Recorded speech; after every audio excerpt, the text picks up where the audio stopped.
گئے. درود پڑھے محمد علیہ.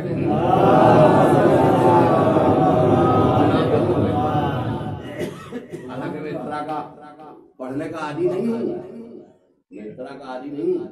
مگر یہ دیکھو ان کو تحبون اللہ فاتبعونی, کچھ آپ پاتے آئے تھے, مگر اس کے بعد رسول کا فرمان خدا کا فرمان, رسول کا ارشاد اللہ کا ارشاد ہے, رسول کا فعل اللہ کا فعل نہیں ہے. رسول جو کر رہے ہیں وہ سب قرآن سے ثابت ہونا چاہیے.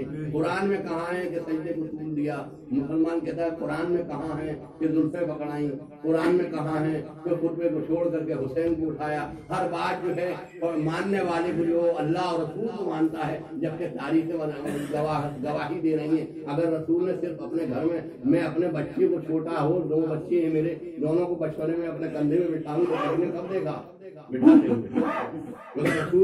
رسول بھی اپنے گھر میں کاندھوں پہ نہیں بٹھایا, یہ منظر عام پر بٹھا کر کے یہ بتایا کہ کل یہ نہ کہو کہ یہ واقعہ تو اندر گھر کا ہے, ہمیں تو خبر ہی نہیں تھی کہ کہاں بٹھایا. ارے تمہارے نماز جمعہ میں بٹھایا ہے, تمہارے عید الفطر و عید قربان میں بٹھایا ہے, جہاں مجمع سینٹر ہوتا ہے, جہاں عام نمازوں میں 20 آدمی آتے ہیں, مگر عید و قربان میں تو نماز کتنے آتے ہیں, وہاں ہزاروں کا مجمع دیکھ رہا تھا کہ حسین کون ہے, آئے ہیں غیر الجھا گر گئے نماز جمعہ پڑھاتے ہوئے.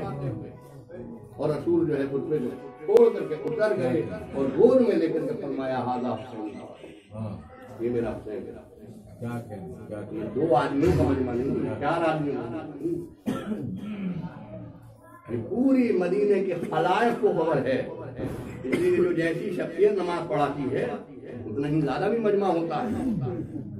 ہاں, اگر چھوٹے حجت اسلام پڑھائیں گے کہیں گے تو مولانا ہے چلو ٹھیک ہے اچھی بات ہے پڑھ لیں, لیکن اگر یہ خبر ہو جائے کہ آیت اللہ سید علی شیطانی نماز پڑھا رہے تو میرا خیال ہے اگر جماعت کی مارے کو 20 کی بجائے 50 پہنچ جائیں گے. ارے صاحب آیت اللہ پڑھا رہا ہے, اور جہاں بھی پتہ چل جائے رسول خدا صلی اللہ علیہ وسلم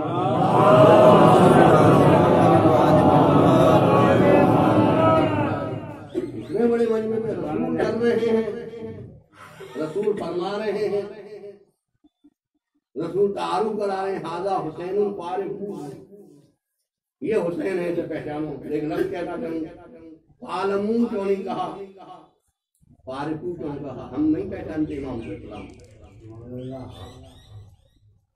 جاننا اور چیزیں ہمارے ساتھ شاکر صاحب فرمایا کرتے ہیں, لیکن پڑھاتے بڑی بڑی اعلیٰ کتابیں پڑھایا کرتے ہیں لوہا کے.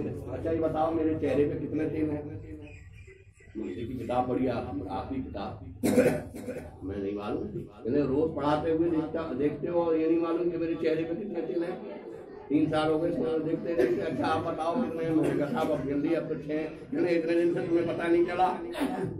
یعنی اس کے معنی یہ ہے کہ علم کا تعلق غور و خوض ظاہری چیزوں کے ادراک کا نام علم ہے, اور اندرونی صفات کے سمجھنے کا نام معرفت ہے. یہاں اندر سے کسی بات کو سمجھا جائے, ظاہری انسان کو پہچانا جائے, اسے علم کہتے ہیں. غور کریں, اسے علم کہتے ہیں. وہ واقعہ بس اختصار کے بعد کہ جناب سلمان نے, حضور نے فرمایا کہ مجھے کسی نے نہیں پہچانا مگر علی نے اور اللہ نے, اور علی کو کسی نے نہیں پہچانا, میں نے اور اللہ نے, اور اللہ کو کسی نے نہیں پہچانا. جناب سلمان فارسی رحمۃ اللہ علیہ آپ مسجد سے نکلے, آگے جو پڑھے تو وہ مشہور واقعہ ہے, سنا ہوگا آپ نے. جناب سلمان ملے حضرت عمر, ادھر سے تشریف آئے رہے کہ خلیفۃ المسلمین حضرت عمر. کہنے رسول کے پاس کہاں سے آ رہے ہو؟ میں مسجد سے آ رہا ہوں. کون کون بیٹھا ہوا ہے؟ 5-7 آدمی, 7 آدمی سوام ابدی اور یہ اور وہ سب 4-6 آدمی بیٹھے ہیں, اور ایک شخص اور ہے جس کو میں نے نہیں پہچانا. اب یہ جو داخل ہوئے, دیکھیے مولا کے عاشق کی, رسول کے محب کی عقل اور ہوتی ہے. میں نے اس کو کہا تھا اس کا دماغ چلتا ہے. ضرور پڑھے محمد آج.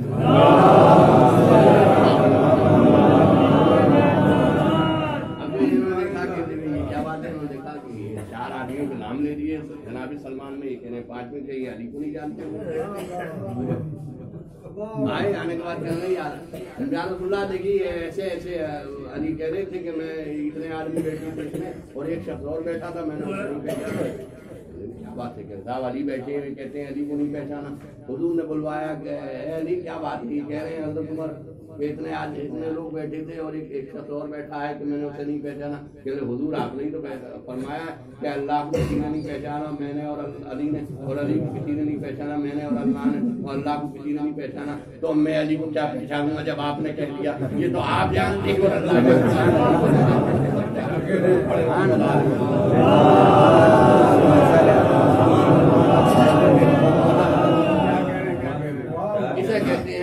اسے کہتے ہیں ہم ہر صحابی کو مانتے ہیں مگر ہو تو صحیح صحابی, اور ہر صحابی صحابہ سے ہے. کوئی اگر دوسرا آدمی جو ہے آ جائے میرے ساتھ اور میرے ساتھ ہو جائے تو صحابی تو اسے بھی کہہ دیا جائے گا. مان لیجیے مسلمان نہیں ہے میرے ساتھ ہو گیا, میرے بہت ساتھ رہا. فلاں صاحب جو تھے گنیشی لال صاحب میرے ساتھ بہت رہے تو وہ بھی صحابی ہوئے. صحیح بات ہے, عربی ادب میں ملا ہے صحیحہ کی وجہ ساتھ ہونے کی, یعنی ساتھ کوئی بھی ہو سکتا ہے. اگر غیر مسلم کے ساتھ ہو تو اسے بھی صحابی کہا جائے گا. درود پڑھے محمد علیہ. ایمان سب سے بڑی چیز ہے, ایمان سب سے بڑی چیز ہے, ایمان سے بڑھ کر کوئی چیز. یہاں صحابی ہر صحابی برابر نہیں ہے. نور اللہ شوقی رحمۃ اللہ علیہ سے جو مجادلہ ہوا ہے کہ اصحابی النجوم بأیہم اقتدیتم اہتدیتم بس اختتام میں, میرے اصحاب کی مثال جو ہے اصحابی النجوم مثل ستاروں کے ہیں. بأیہم اقتدیتم اہتدیتم, تم کسی ایک کی اقتدا کر لو گے ہدایت پا جاؤ گے. یہ حدیث ہے مگر معتبر, یعنی جعلی حدیث نہیں ہے. مگر نور اللہ شوقی رحمۃ اللہ علیہ نے جواب دیا صحابہ گرجے جملہ کنجومن بلے بلے بازے کا واقف نہیں. اگرچہ صحابہ مثل ستاروں کے ہیں مگر بہت سے ستارے نجس بھی ہوتے ہیں اور ڈراؤنے بھی ہوتے ہیں, انسان دیکھ کر کے گھبراتا ہے. یعنی ہر ستارہ برابر نہیں ہے, ہر ستارہ ہدایت نہیں کرتا, ہر ستارہ راستہ نہیں بتاتا. بہت سے ستارے ایسے ہوتے ہیں جو ورغلا بھی دیتے ہیں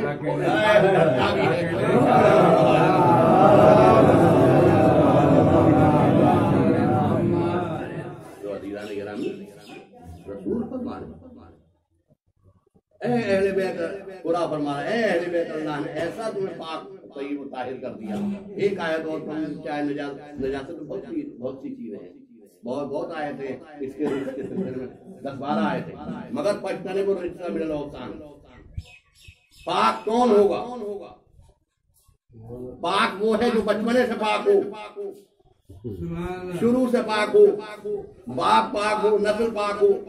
بیچ میں اگر پاک ہوا تو پاک نہیں ہے, پاک اسے کہتے ہیں. اب اگر بیچ میں پاک ہو گیا تو اسے پاک نہیں مانا جائے گا. رسول اللہ حدیثوں میں آیا ہے. تو اب پاک اسے کہتے ہیں جو شروع سے پاک ہو. بیچ میں اگر کسی نے اعلان اسلام کر لیا اور مسلمان ہوا تو اب یہ مسلمان کب ہوا؟ فاجتنبوا الرجس من الاوثان, پرہیز کرو رجس سے. وہ کون؟ بتوں کی سرپرستی, بتوں کی پرستی. کسی نے بھی مولانا مرزا اظہر صاحب اللہ بڑی اچھی مثال دی, اللہ ان کی مدارج اعلیٰ فرمائے کی جگہ. مجلس پڑھ رہے تھے, کہتے صاحب ایسا ہے کہ جیسا جس کا بچہ ہوتا ہے اگر بہت زیادہ مومن ہوتے ہیں تو بچہ ویسے ہی کرتا ہے. ہم نماز پڑھ رہے ہیں مظلوم رحمۃ اللہ علیہ, ہماری بھی بچے ہیں.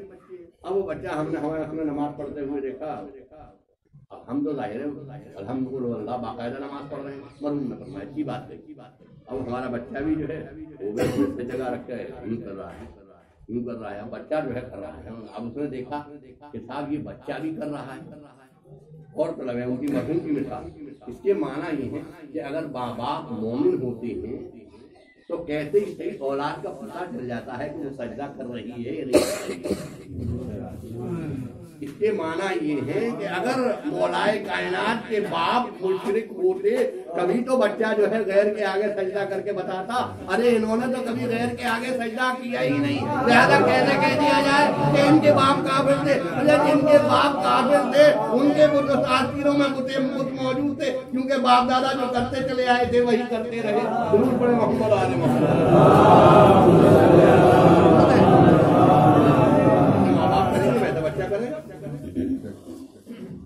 نمازی نہیں ہوں گے، اگر خدا نہ خاصہ کوئی مشرک ہے تو وہ جیسا جائے گا وہ مندروں میں جائے گا۔ اس کے معنی یہ ہے کہ اگر ماں باپ جو کرتے چلے آئے ہیں، یہ الگ چیز ہے کہ وہ کھیل کود میں لگ جائے، کبھی نماز نہ پڑھے، ظہر کی چھوڑ دے، مغرب عشاء کی چھوڑ دے، گلی ڈنڈا کرنے لگے، بغور والد صاحب اللہ مرحوم کے درود پڑھے محمد آل محمد، مگر یہ سجدہ بہن کے آگے نہیں کرے گا۔ کیوں؟ اس لیے کہ مومن اور مسلمان کا بچہ ہے، اور جب مومن اور مسلمان کا بچہ ہے تو وہی کرے گا جو ماں باپ کرتے چلے آئے ہیں۔ اگر علی کے باپ کافر ہوتے تو کبھی علی بتوں کے آگے سجدہ نہ کرتے، علی نے کے باپ نے کبھی غیر کے آگے پیشانی نہیں جھکائی۔ درود پڑھے محمد آل محمد۔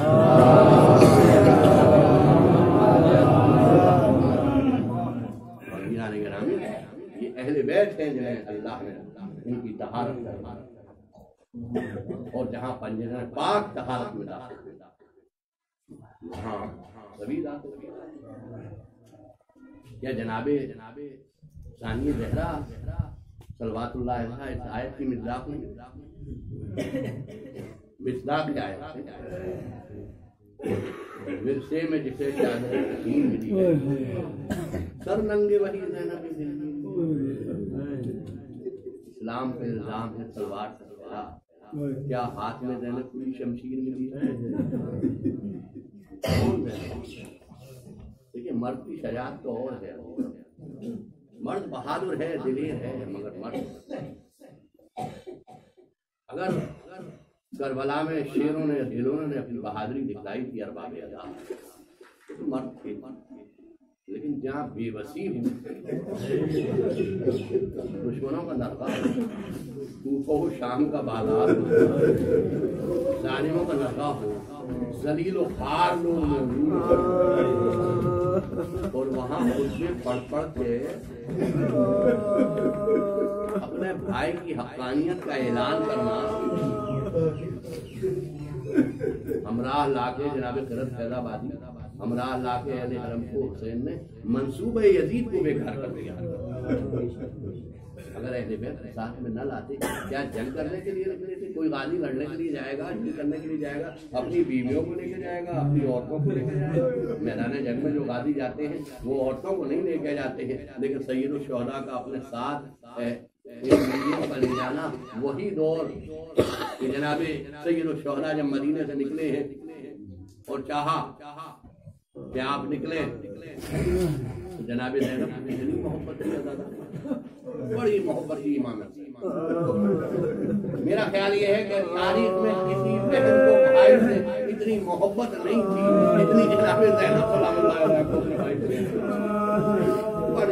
بڑا پیار تھا، بڑی محبت تھی۔